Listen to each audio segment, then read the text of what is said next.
మహబూబ్ నగర్ జిల్లా దేవరకద్ర మండల కేంద్రంలోని విద్యజ్యోతి స్కూల్ బస్సుకు త్రుటిలో తప్పిన పెను ప్రమాదం. బుధవారం ఉదయం చిన్నరాజమూర్ నుండి వస్తున్న విద్యార్థుల బస్సు బల్సుపల్లి సమీపంలో టిప్పర్ అడ్డం రావడంతో స్కూల్ బస్సు అదుపు తప్పి పక్కకు వెళ్లింది. దీంతో బస్సులో ఉన్న విద్యార్థులు భయంతో ఏడుస్తూ కేకలు వేయడం జరిగింది. ఈ ప్రమాదం జరగడానికి బస్సు డ్రైవర్ మరియు టిప్పర్ డ్రైవర్ ఇద్దరు నిర్లక్ష్యంగా వ్యవహరించడం వలన ప్రమాదం జరిగిందని విద్యార్థుల తల్లిదండ్రులు ఆరోపిస్తున్నారు.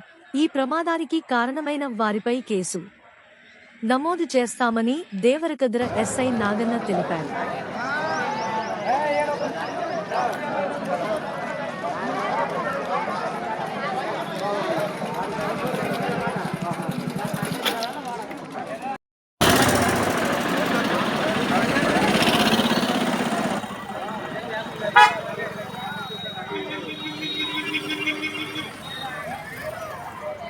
పిల్లలందరూ